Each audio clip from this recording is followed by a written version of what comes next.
विनायक आया है आज? विनायक? हाँ भैया। अब क्लास नहीं है ना सर का? हाँ। माही आई है? माही? नहीं।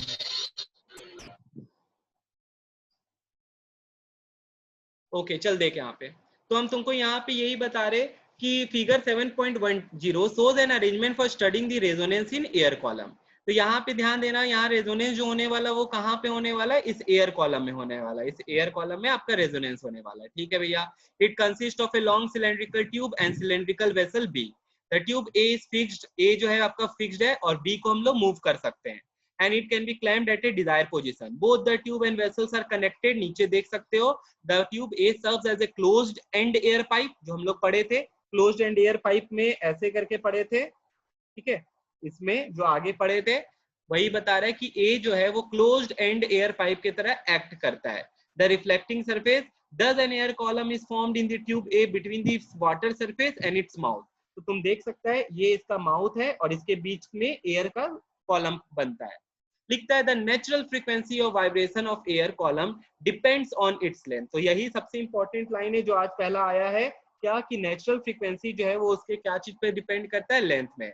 और ये हम लोग पहले भी पढ़े थे जब हम नेचुरल फ्रीक्वेंसी बता रहे थे, तो हम तुमको अलग अलग डिवाइस बताए थे जिसमें सब के बारे में बताए थे, स्ट्रिंग के बारे में बताए थे, पेंडुलम के बारे में बताए थे, जो तेरे सिलेबस का पार्ट है। और उसमें से एयर कॉलम का ये वाला भी आया था जो हम बोले थे, बाद में भी आएगा। तो ये ध्यान रखना, यहाँ इसका जो फ्रीक्वेंसी होता है यहाँ पे भी क्या चीज पे डिपेंड करता है? लेंथ पे। लेकिन यहाँ पे पेंडुलम की तरह ये जो लेंथ है ये वाला लेंथ नहीं है। ये एल क्या है बताओ मेरे को तुम लोग?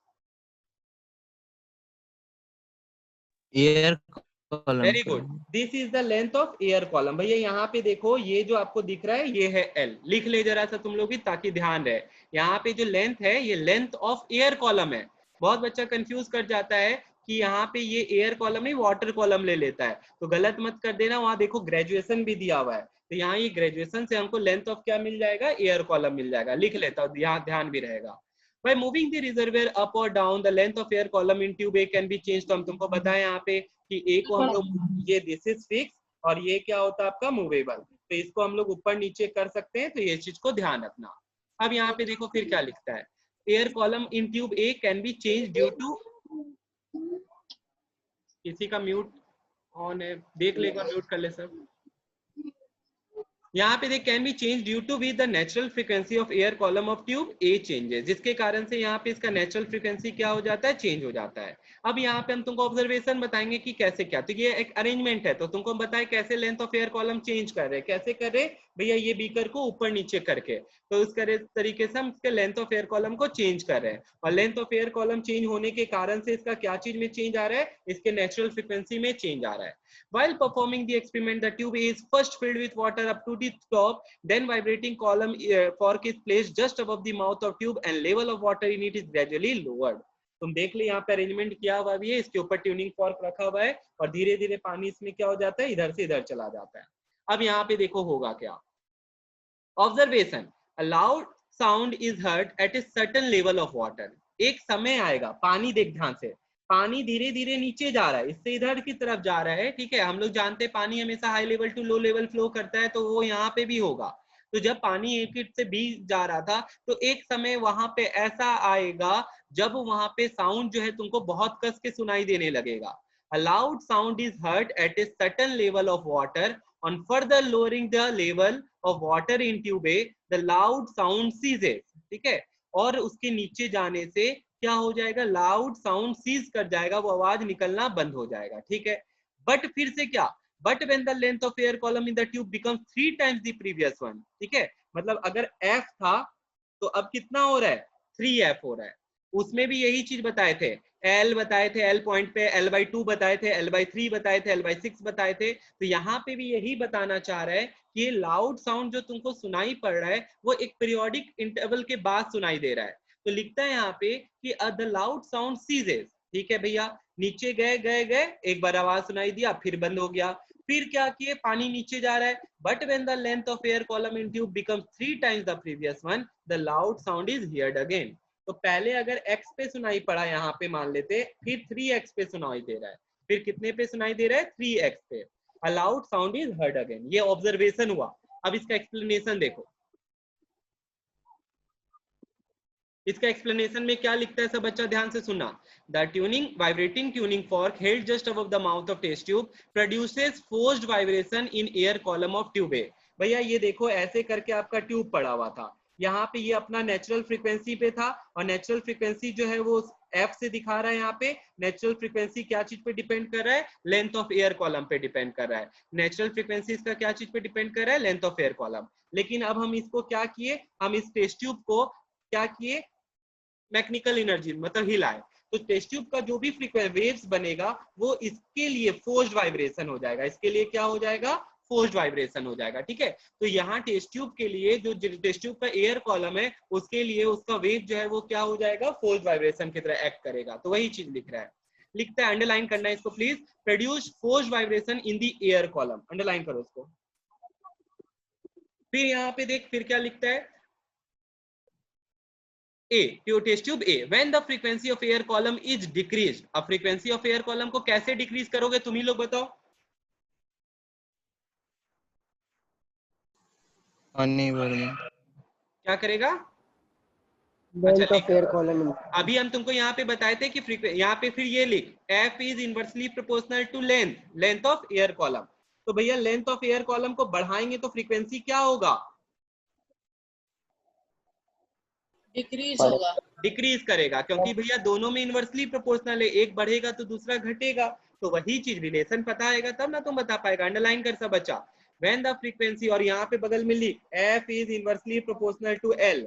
एल यहाँ पे बार बार बता रहे, लेंथ ऑफ एयर कॉलम में कंफ्यूज नहीं करना, इसके पहले हम तुमको बता दिए हैं, वहाँ पे लिख ले ताकि खुद ही तुम कंफ्यूज नहीं हो। यहाँ से यहाँ का जो लेंथ है एयर कॉलम का उसको एल दिखा रहा है यहाँ पे, ठीक है, तो वही चीज लिख ले, एल यहाँ पे जो है वही चीज यहाँ लिखता है, when the frequency of air column is decrease. ठीक है, डिक्रीज होगा कब, तो लिखता है that is lowering the water level in tube, underline कर ले इसको। अच्छा भैया अभी यहाँ पे हम जो बोले और यहाँ पे जो लिखा उसमें अंतर क्या चीज का बताते, कंफ्यूज मत होना। यहाँ पे बोल रहा है lowering the water level of tube. अच्छा, पानी का लेवल अगर हम घटा रहे तो क्या चीज का लेवल बढ़ रहा है, air column. Very good, air column का लेंथ बढ़ रहा है। तो वही चीज बोल रहे हैं, कंफ्यूज मत करना भैया। यहाँ पे आप बोल रहे हो कि लेवल है ना घटाने, यहाँ तो ये बढ़ा रहा है, हाँ बढ़ा, ये जो घटा रहा था ये पानी का लेवल घटा रहा था। पानी का लेवल कैसे घटा रहे बताओ तुम लोग, अब ये भी बताओ पानी का लेवल कैसे घटाए,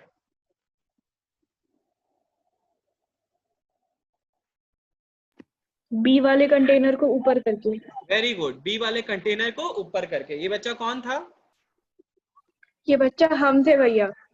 हम का नाम होगा ना अभी, तुम लोग कैरेक्टरिस्टिक्स ऑफ साउंड, श्रीजेता। हाँ भैया। ठीक है, यहाँ पे देख क्या बता रहे हैं, अच्छा ठीक हो गया, देख तो यहाँ पे देख क्या बता रहा है, at a certain level of water in tube A a loud sound is heard. तो यहाँ पे वही चीज बताए कि ये पानी का लेवल जो है नीचे कैसे किए, रिजर्वेयर को यहाँ पे तुमको कनेक्ट करवाए थे, तो रिजर्वेयर के ऊपर नीचे करने से इसका पानी का लेवल चेंज हो रहा था। अब भैया यहाँ पे देखिए, ये जो पानी का लेवल कम हुआ तो क्या चीज का लेवल बढ़ा, एयर कॉलम का।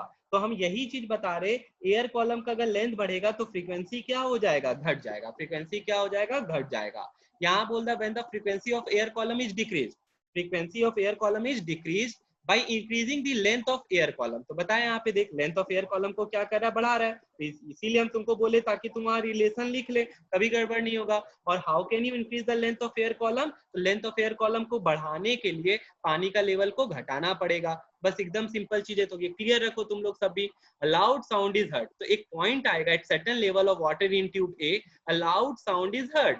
This happens when the natural frequency of air column becomes, फिर अंडरलाइन करो, तो अब ये भैया रेजोनेंस में आ गया, ये जो लाउड साउंड सुने तो नेचुरल फ्रीक्वेंसी फोर्स फ्रीक्वेंसी के क्या हो गया, बराबर हो गया, जिसके कारण से हम लोग को लाउड साउंड सुनाई पड़ा। इसके बाद देख फिर क्या लिखता है, becomes equal to frequency of tuning fork, that is vibration of the air column are in resonance with those of tuning fork.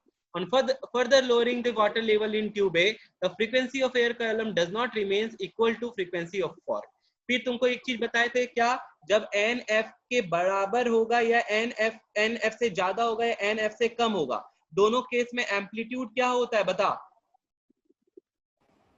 कम हो जाता है, दोनों केस में एम्पलीट्यूड क्या हो जाता है, कम हो जाता है। तो यहाँ पे भी बोल रहा है ज्यादा हो या कम हो, लिखता है on further lowering the water level in tube the frequency of air column does not remains equal to frequency of 4, so the loud sound ceases, जो आवाज आ रहा था एम्पलीट्यूड घट गया, सीज होना मतलब बंद हो गया, but on further lowering the level of water, फिर एक समय कैसा आएगा, stage is again reached when the loud sound is heard, at this stage the frequency of the air column again becomes equal to frequency, फिर से वो हुआ इसलिए लाउड साउंड सुनाई पड़ रहा है, लिखता है becomes 3 times the previous, अब क्या लिखता है सुन, when the length of air column becomes 3 times the previous one, इसका मतलब अगर मान लीजिए पहले भैया 10 पे था तो अब कितना आ रहा है,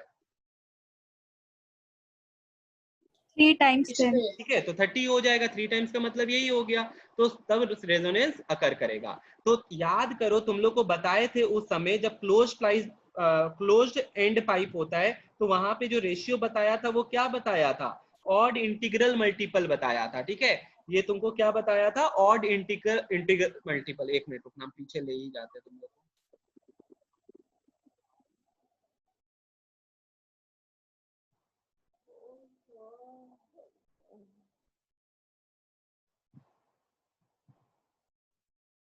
तुम लोग क्लोज एंड पाइप वाला जो पढ़ा था फ्रीक्वेंसी का पहला वाला पार्ट में था, अभी खोल नहीं रहा है, ठीक है,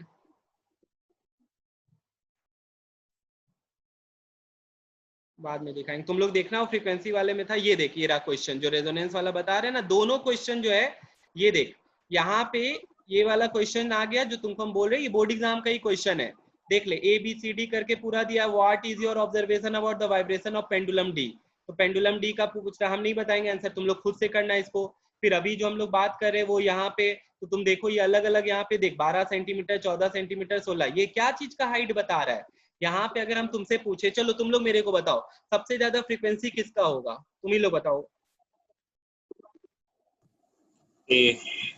वेरी गुड, सबसे ज्यादा फ्रीक्वेंसी जो होगा डेनियल सबसे पहले बताया ए का, तो यहाँ पे डेनियल यही देखा होगा कि भैया यहाँ पे लेंथ ऑफ एयर कॉलम, पानी का लेंथ से हमको नहीं लेना है, हम बार बार बता रहे पानी का लेंथ ज्यादा होगा तो लेंथ ऑफ एयर कॉलम भैया देखिए इसमें बस इतना सही है, लेंथ ऑफ एयर कॉलम इतना सही है, लेंथ ऑफ एयर कॉलम सबसे ज्यादा ए में है, तो फ्रीक्वेंसी सबसे कम किसका होगा, ए का, सबसे कम फ्रीक्वेंसी जो होगा वो किसका हो जाएगा, ए का, क्योंकि इसका लेंथ ऑफ एयर कॉलम सबसे ज्यादा है, तो यही चीज यहाँ पे बताया है। In figure 7.16 ABCD represent the test tube of height इतना, ठीक है, 20 सेंटीमीटर का टोटल टेस्ट ट्यूब है, ये 20 सेंटीमीटर का टोटल टेस्ट ट्यूब है जिसमें पानी का अलग अलग लेवल है।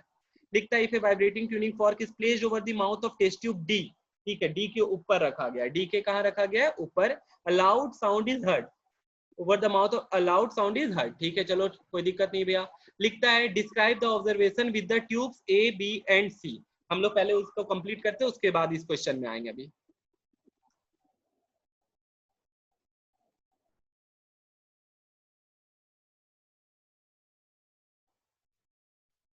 ठीक है, तो यहाँ पे देख ले, तो ये फिर 3 टाइम्स हो गया, यहाँ पे क्या बोला, length of air column becomes 3 times, जब लेंथ ऑफ एयर कॉलम भैया 3 टाइम्स हुआ, पहले x था तो अब कितना हो रहा है, 3 टाइम्स हो रहा है, फिर से हमको क्या हुआ, आवाज सुनाई पड़ा, तो रेजोनेंस वापिस से हुआ, तो यही चीज वहां पे बताया है। अब यहाँ पे क्वेश्चन पे आ ही जाते, खत्म हो ही गया वो,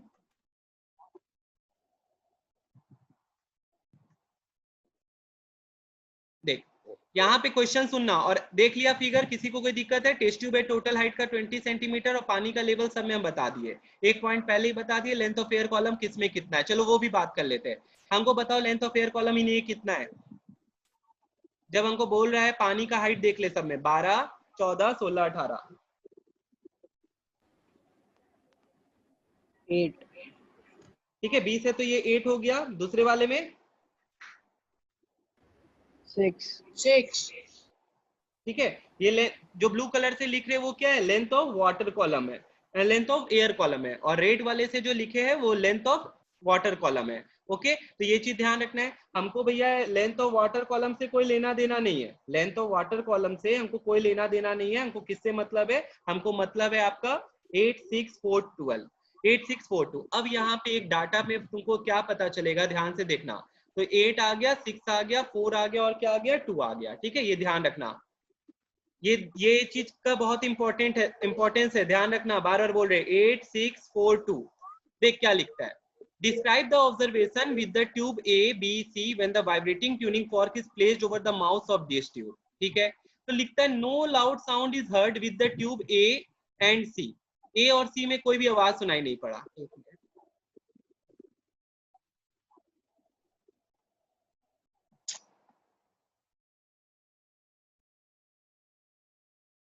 तुम लोगों को क्लियर दिख रहा है? हाँ भैया। ओके यहाँ पे देख लिखता है नो, पहला बोला यहाँ पे describe the observation with the tube A B C. सबसे पहले हमको ये बताओ वाइब्रेट किस पे करवा रहे, डी पे करवा रहे, वो जो क्लैंप ला रहे या ट्यूनिंग फॉर्क ला रहे वो किसके ऊपर ला रहे, डी के ऊपर ला रहे, ठीक है। तो डी पे अगर ला रहे तो डी पे पहले तो बताओ लेंथ ऑफ एयर कॉलम कितना है, 2 सेंटीमीटर है। लेंथ ऑफ एयर कॉलम कितना है, 2 सेंटीमीटर। अब ध्यान देना यहाँ पे, no loud sound is heard with the test tube A and C, ठीक है। ए और सी में कोई भी आवाज नहीं सुनाई दिया, ए और सी में कोई भी आवाज नहीं सुनाई दिया। क्यों नहीं सुनाई दिया, उसका पहले रीजन देखो। क्योंकि भैया देखिए सी में जो वाटर कॉलम है उसका हाइट कितना है बता मेरे को, इसमें 2 था, इसमें कितना है 4, 4, ठीक है। और ये तुम्हारा कितना है 6 है, ये कितना है 6। और लास्ट वाले में जो है, लास्ट वाला 12 था, नहीं पहला वाला 12 है, तो इसमें 8 है, इसमें कितना है 8। तो ये 2 आया, ठीक है। हमको बस इतना बताओ 2 4 6 8, इसका रेशियो बताओ कितना आएगा। 1 2 3 4।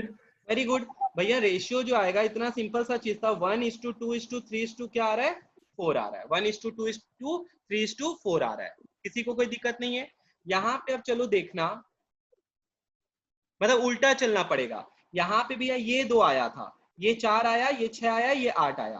तो हम पीछे से बोल रहे हैं, ध्यान देना, 2 4 6 8, इसका रेशियो निकाले तो कितना आया 1:2:3:4। तो हम तुमको बताए थे, जो हम पीछे दिखाना चाह रहे थे, बहुत पीछे इसलिए हम नहीं दिखा पा रहे, तुम लोग प्लीज वहां पे पेज पलटा के देखना। नेचुरल फ्रीक्वेंसी वाले में जब क्लोज्ड एंड पाइप था तो वहां पे इंटीग्रल ऑड इंटीग्रल मल्टीपल बताए थे, ठीक है। वहां पे जो फ्रीक्वेंसी मैच करता है वो कब करता है, ऑड इंटीग्रल मल्टीपल पे। तो पहले अगर 1 पे किया तो अब किस पे करेगा, 3 पे करेगा। कितने पे करेगा, 3 पे। तो 3 वाला जो टेस्ट ट्यूब है वो कौन सा टेस्ट ट्यूब है यहाँ पे, मतलब डी के बाद यहाँ पे कौन आ रहा है, बी आ रहा है। तो यहाँ पे इसका रीजन देखो क्या लिखता है। पहला चीज है no loud sound is heard with the tubes A and C. A और सी में कोई भी आवाज सुनाई नहीं पड़ेगा, ठीक है। But loud sound is heard with the tube B. तो यहाँ पे पहला तो इन्फ्रेंस ये निकला हम लोग का। बी का यहाँ पे देखो फिर क्या बोलता है, बी में क्वेश्चन पूछता है give the reason for your observation. तो ऑब्वियस सा बात है भैया ऐसा क्यों हुआ, ये पूछेगा ही पूछेगा। लिखता है frequency of air column in tube D is equal to frequency of the tuning fork. तो पहले तो यहाँ पे यही चीज है कि फ्रीक्वेंसी मैच करेगा तभी रेजोनेंस प्रोड्यूस होगा। तो भैया यहाँ पे नेचुरल फ्रीक्वेंसी, यहाँ पे अच्छे से लिखना चाहिए था कि the natural frequency of D जो है एयर कॉलम जो है वो किसके बराबर आ गया, इसके फोर्स्ड वाइब्रेशन फ्रीक्वेंसी, जो ट्यूनिंग फॉर्क था उसके फोर्स्ड फ्रीक्वेंसी के बराबर हो गया, जिसके कारण से रेजोनेंस प्रोड्यूस हुआ। Resonance occurs with air column in tube B, whereas no resonance occur with air column of A and C, ठीक है। A और C में क्यों नहीं हुआ, तो अब यहाँ पे पहले ये बताता है, इसका डाटा निकाला। डाटा निकाला मतलब लेंथ निकाला, कितना निकाला, लेंथ। चलो देखो, the frequency of vibration of air column in tube B is same as that frequency of A in tube D। B और D का सेम है, बिकॉज यहाँ पे लेंथ ऑफ एयर कॉलम देखो, एक आया 2 सेंटीमीटर, 6 सेंटीमीटर, देख यहाँ पे आया ना, ये 3 टाइम्स है। ये इसका कितना टाइम्स आ रहा है, 2 सेंटीमीटर का कितना आ रहा है, 3 सेंट आ गया। On the other hand the frequency of vibration of air column in tube A and C are not equal. A और सी का इक्वल नहीं है, ठीक है। सीधा सा बात है, यहाँ पे वाइब्रेशन किसके इक्वल नहीं है, डी के इक्वल नहीं है। तो इसी कारण से यहाँ पे नहीं है। अच्छा कौन बता सकता है अगला जो मैच करता वो कितने पे करता, एयर कॉलम क्या होना चाहिए था ताकि रेजोनेंस हो,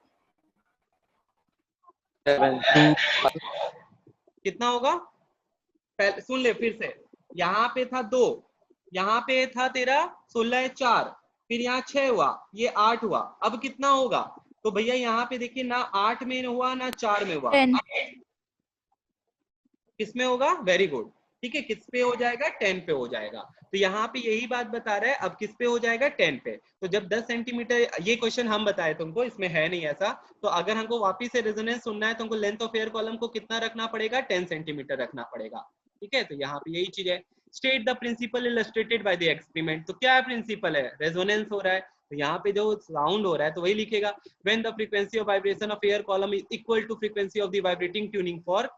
तो क्या हो गया, रेजोनेंस हो गया। तो एक्चुअली में तुमको उसको प्रिंसिपल को स्टेट करना था, रेजोनेंस लिख के मत आ जाना। अगर हम तुमसे पूछते हैं यहाँ पे कि बताओ मेरे को किसके कारण से हो रहा है, फेनोमेनन क्या है इसके पीछे, तब रेजोनेंस लिखता। तो क्वेश्चन समझा कर, यहाँ पे पूछा था स्टेट द प्रिंसिपल, प्रिंसिपल को बताओ, तो यहाँ पे बताया है कि यहाँ पे क्या हो रहा है, जब नेचुरल फ्रीक्वेंसी जो है यहाँ पे क्या चीज के ऑफ एयर कॉलम वो किसके बराबर हो गया, frequency of vibrating tuning fork के बराबर हो जाता है, या उसकी को हम पोस्ट वाइब्रेशन बुलाते हैं, उसके बराबर हो जाता है, तो उसको क्या कहते हैं, रेजोनेंस कहते हैं। तो हम तुम लोग को इसीलिए बोलते हैं कि क्वेश्चन किया कर। तो ये 29 नंबर हुआ, 27 नंबर क्वेश्चन हुआ, ये सब इंपॉर्टेंट है, इसको यहीं पे पहले मार्क कर लो जरा सा तुम लोग।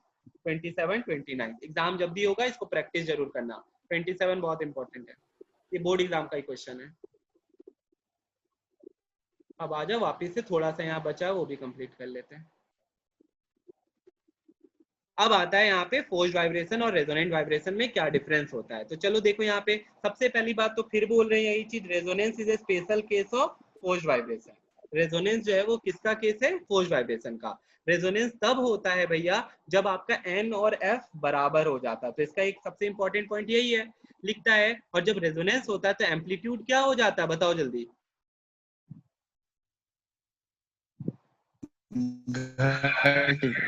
एम्पलीट्यूड लार्ज हो जाता है। एम्पलीट्यूड जो होता है वो क्या हो जाता है, लार्ज हो जाता है। तो इस चीज का ध्यान रखना, जब रेजोनेंस होगा तो एम्पलीट्यूड क्या हो जाएगा, लार्ज हो जाएगा। तो इस चीज का ध्यान रखना।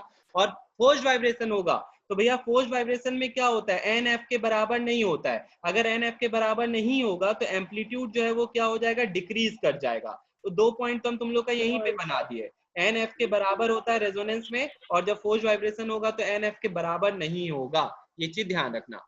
देख क्या होता है forced vibration, the vibration of a body under an external force। definition लिख दो दोनों का, यही चीज बोल रहा है। the vibration of a body under an external periodic force of frequency different from natural frequency। फिर से देख आ गया ये, n is not equals to f, यही है line, are called forced vibration। the vibration of a body under an external periodic force, इसमें क्या लिख दिया, frequency exactly equal to natural frequency, n is equals to f। नीचे लिखना जरूर, 10 बार आ रहा है 10 बार लिखो, ठीक है। द एम्पलीट्यूड ऑफ वाइब्रेशन क्या हो गया, स्मॉल हो गया। यहाँ पे एम्पलीट्यूड क्या हो जाता है, लार्ज हो जाता है। जो बच्चा समझ गया है तो अब तो उसके लिए मतलब ये चौथा 5वीं बार हो गया जो अभी तक पढ़े उसमें ये चीज आ चुका है। The vibration of the body are not in phase, ये एक पॉइंट यहाँ पे आएगा, याद होगा तुमको पेंडुलम से। यहाँ पे क्या हुआ था, जब पेंडुलम, देख यहाँ से बच्चा, जब हम पेंडुलम लिए थे जो इक्वल लाइन का, जो तुमको हम फिगर में बताए थे, A B C D, A B C D. तो मेरे को हम तुमको यहाँ पे बताए थे सेम फेज और डिफरेंट फेज। जब ये मैक्सिमम देख, ए और सी का जो वाइब्रेशन होगा वो क्या हो जाएगा, एकदम एक जैसा हो जाएगा। ए और सी का क्या हो जाएगा, सेम एक जैसा हो जाएगा। फिर धीरे धीरे क्या होगा भैया, जब आपका पेंडुलम ए मैक्सिमम एम्पलीट्यूड गेन करेगा, सी जो है मिनिमम एम्पलीट्यूड में आ जाएगा। दोनों अपना एनर्जी एक दूसरे को ट्रांसफॉर्म करते रहेगा, और बी और डी जो अगल बगल में था वो आपका स्मॉल एम्पलीट्यूड से मूव करते रहेगा। ये बात तो पहले पक्का हो गया कि जब हम ए को मूव कराएंगे तो आपका बी भी मूव करेगा, सी भी मूव करेगा और डी भी मूव करेगा, ठीक है। ए के साथ बी भी मूव करेगा, सी भी मूव करेगा, डी भी मूव करेगा। लेकिन बात यहाँ पे ये है कि ए का और सी का दोनों का लेंथ सेम है। ए का सी का दोनों का लेंथ सेम है होने के कारण से दोनों का फ्रीक्वेंसी क्या होगा, मैच कर जाएगा। सब अपने अपने नेचुरल फ्रीक्वेंसी में, और ए के फ्रीक्वेंसी जो है सी के लिए क्या हो जाएगा, फोर्स्ड वाइब्रेशन हो जाएगा, जिसके कारण से ए जो है सी के साथ रेजोनेंस में आ जाएगा और वो दोनों कस कस के वाइब्रेट करने लगेगा। तीसरा पॉइंट यही कहना चाहता है, the vibration of the body are not in phase with the external periodic force. लेकिन जब कोई बॉडी अगर फोर्स्ड वाइब्रेशन, रेजोनेंट वाइब्रेशन में आएगा तो उसका जो फेज रहेगा वो दोनों बॉडी का क्या हो जाता है, सेम हो जाता है। कहने का ये मतलब है कि ये पेंडुलम अगर ए इतना दूर गया है और सी भी इसके साथ रेजोनेंस में है, तो अगर ये इतना दूर गया है तो सी भी इतना ही दूर जाएगा। फिर ये इधर जा रहा है तो ये भी क्या हो जाएगा, उतना ही दूर जाएगा, तो सेम फेज में आ जाता है। चौथा last, this vibration last for a very small time after the periodic force has ceased to act, और this vibration last for a long time, ये जो है ज्यादा देर तक चलेगा। तो ये चीज ध्यान रखना, बस यही चीज बताया। लेकिन क्या है, दोनों रुक जाएगा, ठीक है। बात यहाँ पे ये है कि एम्पलीट्यूड जो है वो दोनों का ही क्या हो जाएगा, घट जाएगा। बस बात यहाँ पे यही हो रहा है कि रेजोनेंट वाइब्रेशन में भैया फोर्स ज्यादा लग गया, वाइब्रेशन का एम्पलीट्यूड ज्यादा हो गया, वो ज्यादा देर तक आपका ऑक्सीलेट करते रहेगा। मूव दोनों जो है external force that is air के रेजिस्टेंस के कारण दोनों ही रुकेगा। लेकिन पहले आपका फोर्स वाइब्रेशन वाला रुकेगा because they have small amplitude, and then आपका रेजोनेंट वाइब्रेशन वाला रुकेगा because they have very large amplitude. तो सेकेंड पॉइंट इसका एक रीजन बन सकता है जो तुमको ध्यान रखना है। किसी को कोई दिक्कत है यहाँ पे?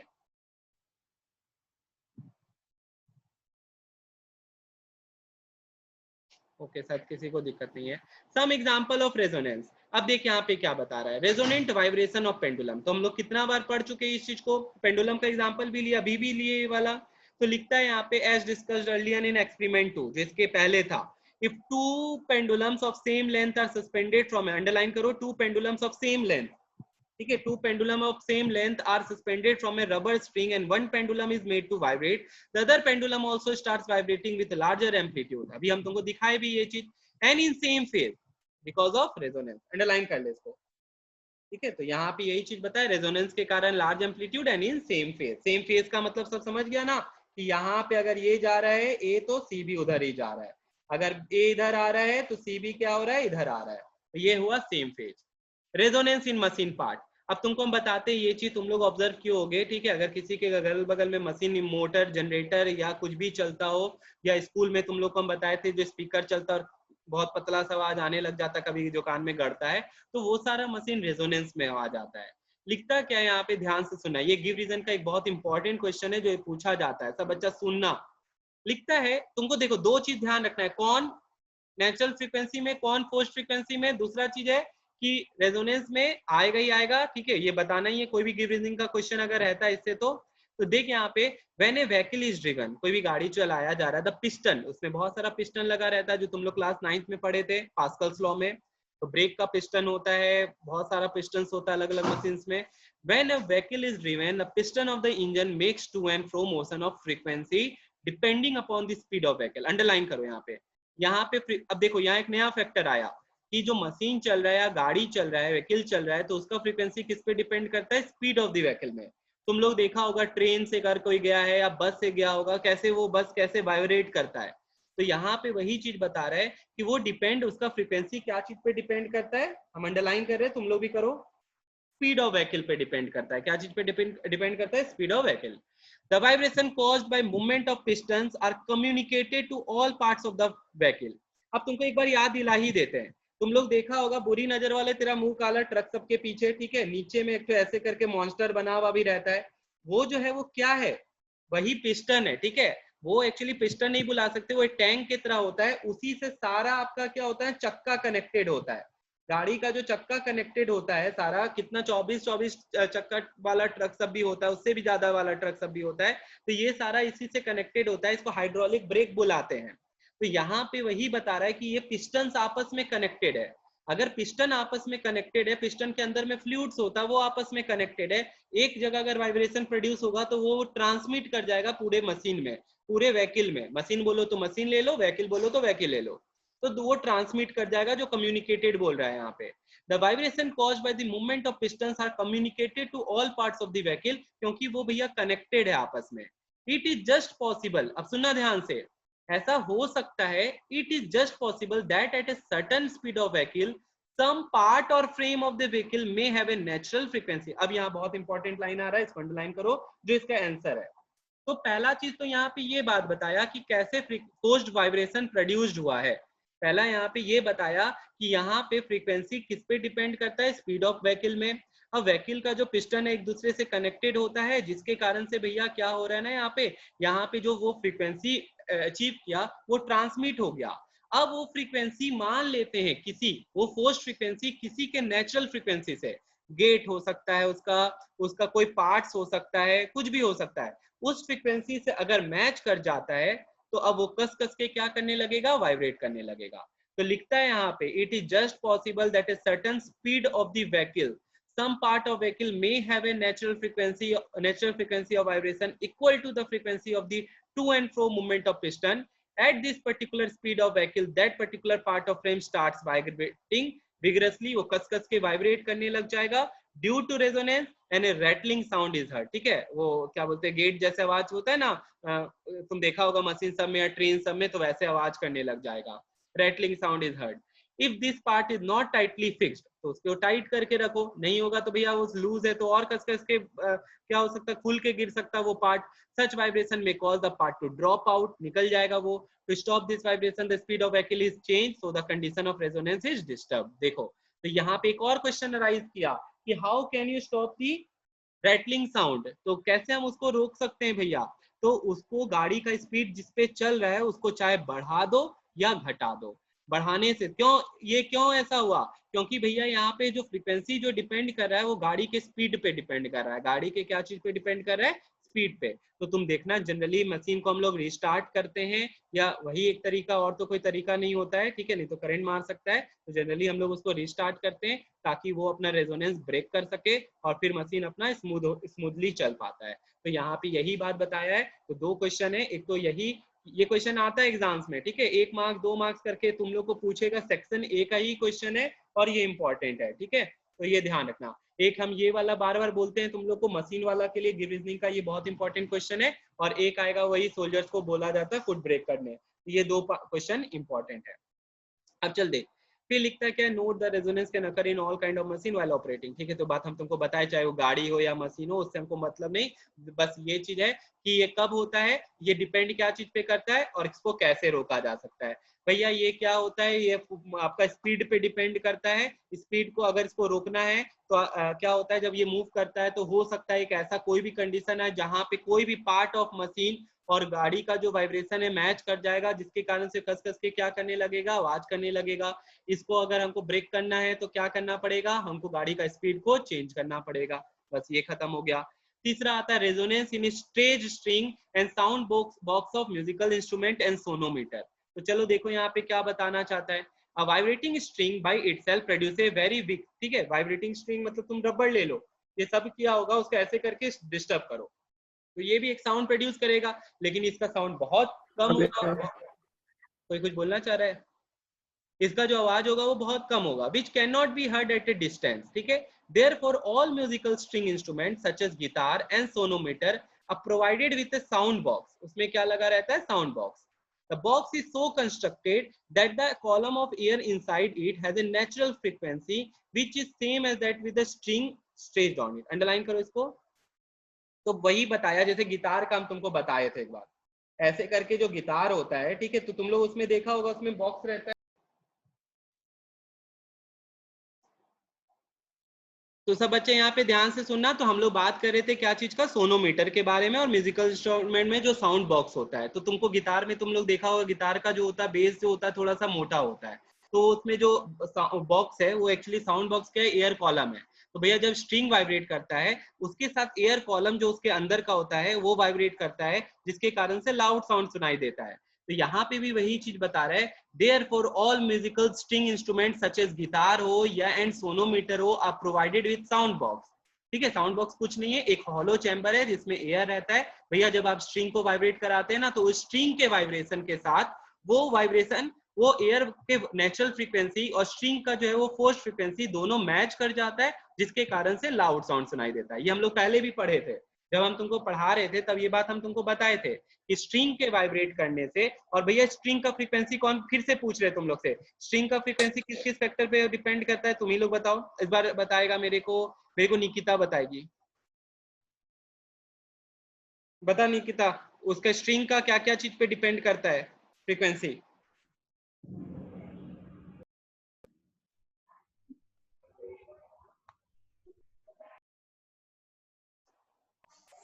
निकिता आवाज आ रहे है?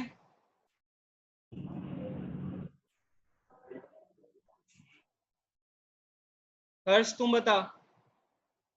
नमीरा बताना चाहती है, ओके नमीरा वेट, 2 बच्चा हाथ उठाया, 3 कौन है, 3 बच्चा देखे, Namira, Romani, Daniel, Ketan, very good. Namira हाथ उठाइए, चल नमीरा बता। भैया लेंथ, रेडियस और टेंशन। वेरी गुड भैया, लेंथ, रेडियस और टेंशन। कितना बार हम लोग डिस्कस कर चुके हैं इस चीज को, ध्यान दे सब बच्चा। अब देख यहाँ पे क्या बता रहा है, the box is so constructed that the column of air inside it has a natural frequency. सुनना ध्यान से, the box is so constructed that the column of air, देख हम तुमको बॉक्स ही दिखा देते हैं, ठीक है, यहाँ पे ऐसे करके इसके पीछे ठीक हॉलो रहता है। तो जब भैया स्ट्रिंग वाइब्रेट करता है, इसका जो वाइब्रेशन का वेव्स है ये अंदर भी जाता है, और अंदर में क्या है, आपका एयर कॉलम है। तो देखिए यहाँ पे क्या बोलता है, the box is so constructed that the column of air inside it has a natural frequency which is same as that of the string stretched on it, ठीक है। उसका नेचुरल फ्रीक्वेंसी जो होता है उसके नेचुरल फ्रीक्वेंसी स्ट्रिंग के natural frequency के क्या होता है बराबर, so that when the string is made to vibrate the air column inside the box is set into forced vibration। ये बताया अभी हम तुम लोग को कि स्ट्रिंग का वाइब्रेशन के कारण वो फोर्स्ड वाइब्रेशन में आ गया, किसका, एयर कॉलम जो अपने नेचुरल फ्रीक्वेंसी पे था वो फोर्स्ड वाइब्रेशन में आ गया, और जहां फोर्स्ड वाइब्रेशन पे आ गया वो स्ट्रिंग जो है एयर स्पेस कस के वाइब्रेट करने लगेगा और हम लोग को लार्ज साउंड सुनाई देगा। Since the sound box is a large area, ठीक है, उसका एरिया ये बात भी पढ़े थे, एरिया ज्यादा होने से आवाज क्या होता है, ज्यादा वाइब्रेट करेगा, ज्यादा अपने को सुनाई पड़ेगा। So due to resonance, a loud sound is heard। हो गया खत्म। तो देख ले सब जगह एक ही बात बताता है, एक ही बात बताता है, यही कि नेचुरल फ्रीक्वेंसी है बॉडी का और वो फोर्स्ड वाइब्रेशन होने के कारण दोनों का फ्रीक्वेंसी मैच कर जाता है। द बॉडी कम्स इन, या जो भी ऑब्जेक्ट है वो comes in resonance, and due to which it possesses large amplitude, उसका एम्पलीट्यूड बढ़ जाता है और अपने को कैसा आवाज सुनाई देता है, लाउड साउंड सुनाई देता है। तो यहाँ पे यही बात बताया है और कुछ भी नहीं है, ठीक है। अच्छा, दो बच्चा मोनल आई है, मोनल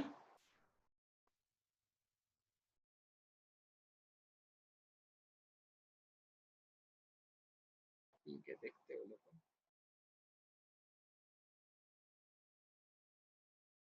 देख यहाँ पे फिर क्या बता रहा है, रेजोनेंस इन ए ब्रिज और resonance in air column and tuning fork. तो ये तो तुम लोग अभी जस्ट देखा है, तो हम चौथा पॉइंट बता भी नहीं रहे, ठीक है, पढ़ ही देते जा। एक्सपेरिमेंट में अभी बताया when the frequency of air column becomes equal to frequency of tuning fork, वही लाइन लिख दिया, देख ले, vibrating over its mouth a loud sound is heard due to resonance. तो सेम वहां पे भी यही बात बताए थे, रेजोनेंस इन अ ब्रिज। तो ये हम पहले ही दिन तुमको बताए थे और उस वीडियो में भी था, क्या होता है when a troop crosses a suspension bridge. Suspension bridge तुम लोग को देखा था वो फोटो में, सस्पेंशन ब्रिज जो लटका हुआ रहता है तार वार के यूज करके, बहुत बड़ा बड़ा वायर्स होता है। The soldiers are asked to break their step. The reason is that when soldier march in steps each soldier exert a periodic force, एकदम एग्जैक्ट यही लाइन लिखना, इन द सेम फेज, ठीक है, लेफ्ट राइट लेफ्ट, ठीक है, तो सब यही करता है। तो यहाँ लिख रहा है कि each soldier exert a periodic force in the same phase, ठीक है, तो वही जो लेफ्ट राइट लेफ्ट जो कर रहा है वो सेम फेज में रहता है, and therefore the breach executes the forced vibration of frequency equal to frequency of their step। तो यहाँ पे भैया ब्रिज अपने नेचुरल फ्रीक्वेंसी पे था, जब सोल्जर्स लोग मार्च पास्ट करते हुए आया तो उनका वाइब्रेशन जो है ब्रिज के लिए फोर्स्ड वाइब्रेशन हो गया, और दोनों का फ्रीक्वेंसी मैच कर जाएगा तो क्या हो जाएगा, ब्रिज हिलने लग जाएगा विद ग्रेटर एम्पलीट्यूड, और अगर वो ठीक से फिट नहीं होगा ब्रिज क्रम्बल कर जाएगा, ब्रिज टूट जाएगा अगर ब्रिज पुराना होगा।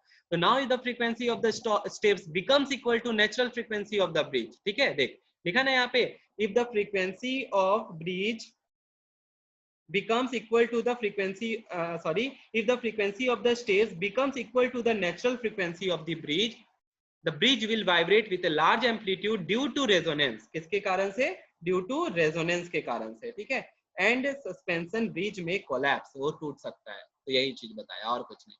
लास्ट एक 6 वाला भी ऐसे तो है important, resonance in radio and TV receivers. तो वही जो हम स्पीकर के बारे में बता रहे थे कि जो बहुत गंदा सा आवाज पीक करके एकदम चालू हो जाता है, वो रेडियो और टीवी रिसीवर्स में भी होता है। तुम लोग को पता है यहाँ पे टीवी रिसीवर्स या रेडियो जो होता है, तुम लोग सुना होगा रेडियो 92.FM, ये सब जो होता है, तो वो लोग का जो रेंज होता है वो फ्रीक्वेंसी पे देखा जाता है, मतलब वो जो मेगा हर्ट्ज है वो सारा फ्रीक्वेंसी है एक्चुअली, ठीक है। तो चैनल का भी क्या होता है, फ्रीक्वेंसीज होता है, कि मान ले उस बैंड विड्थ पे वो चैनल चल रहा है, अगर यहाँ 93.2 FM चल रहा है तो यहाँ इसके नीचे 92 FM चल रहा है, इसके ऊपर 95 FM चल रहा है, तो सबका एक बैंडविड्थ होता है, ठीक है। अगर ये दोनों का बैंडविड्थ मिल जाएगा तो दोनों चैनल क्या हो जाएगा, दोनों एक दूसरे का आवाज कोलैप्स बोलते हैं, दोनों आपस में आवाज क्या हो जाएगा, मिल जाएगा। तो फ्रीक्वेंसी हर का एक चैनल को सेट किया जाता है। तो यहाँ पे क्या हो रहा है, ध्यान से सुनना, resonance in radio and TV receivers, the tuning of the radio and TV receivers is based on resonance, ठीक है भैया, पहले ही बोल दिया यहाँ। तो द रेडियो ट्यूनिंग क्या चीज पे, देखो ट्यूनिंग बता रहा है, तुम देखा होगा, तुम लोग तो कोई रेडियो यूज नहीं किया होगा, ठीक है, तो रेडियो जो होता है उसमें क्या किया जाता है, चैनल को सेट किया जाता है, 93.2 FM अलग बजा रहा है, 95 FM अलग बजा रहा है, तो यहाँ पे हम लोग उसको पहले क्या करते हैं, उसके फ्रीक्वेंसी को मैच कराते हैं, मतलब उसको रेजोनेंस से मिला देते हैं। TV receivers is based on resonance. The radio and TV receivers have electronic circuits which produce electromagnetic vibration, ठीक है, अंडरलाइन करो, ये कैसा वाइब्रेशन प्रोड्यूस करता है? Electromagnetic vibration. The frequency of which can be change bye varying the values of electronic components, either the capacity of condenser, ये सब तुम्हारा अभी पढ़ना नहीं है, करंट इलेक्ट्रिसिटी में बताया जाएगा। रेजिस्टेंस तुम लोग पढ़ा है ना, वैसे ही अलग अलग डिवाइस होता है। तो यहाँ पे ये बता रहा है कि varying the values of electronic components, बस इतना ध्यान रखना, कंपोनेंट्स का नाम बता दिया, कंडेंसर होता है, इंडक्टेंस होता है, ये अलग अलग चीज है। When we want to tune a radio or TV receiver, we merely adjust the value of electronic components to produce vibration of frequency equal to the radio waves which we want to receive. Underline करो। तो यहाँ पे क्या बोल रहा है कि जब हमको कोई चैनल सुनना है या रेडियो सुनना है, हम लोग बस क्या करते हैं, उसके फ्रीक्वेंसी को वो फ्रीक्वेंसी से मैच कराते जो ऑलरेडी वहां पे है। ठीक है, तो हम लोग क्या करें, ट्यूनिंग जो करना बोल रहा है यहाँ पे। ट्यूनिंग करने का मतलब ये है कि सिग्नल आपका भैया एयर में चल रहा है, आपको वो वाला फ्रीक्वेंसी से बस मैच करवाना है रेडियो के फ्रीक्वेंसी को। अगर दोनों का फ्रीक्वेंसी मैच कर जाता है तो तुमको साउंड सुनाई देने लग जाएगा। When both the frequency match, resonance occurs and only the energy of the signal of the particular frequency is received. और तुमको उस चैनल का आवाज फ्रीक्वेंसी रिसीव होगा from the waves present in space, leaving the signals of other frequency, दूसरा कोई भी channel का तुमको नहीं सुनाई देगा, which do not match with the frequency of receiver circuit.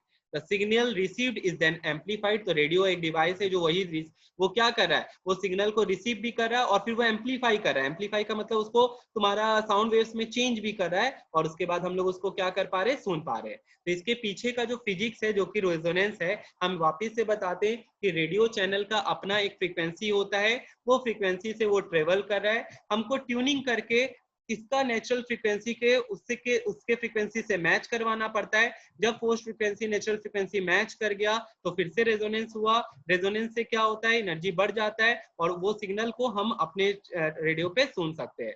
फिर यहाँ पे एक और बात बताया कि वो सिग्नल को ट्रांसमिट करने के लिए या तुमको क्या बोलते हैं, कन्वर्ट करने के लिए एम्पलीफायर लगा रहता है जो साउंड एनर्जी में उसको चेंज करता है और तब जाके हम लोग उसको सुन पाते हैं। तो यही चीज यहाँ पे लिखा हुआ है, तो ये चीज तुमको ध्यान रखना है। तो यहाँ पे तुम्हारा रेजोनेंस वाला पार्ट कंप्लीट होता है। इसका न्यूमेरिकल्स में कुछ ज्यादा खास चीज नहीं है, तुमको ध्यान भी नहीं देना है तुमको।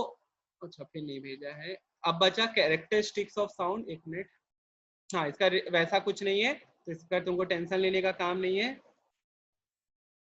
एक्सरसाइज जरूर बनाना, ठीक है। एक्सरसाइज बनाएगा तो तुमको भी विश्वास हो जाएगा अपने ऊपर कि हाँ हमको आता है, नहीं आता।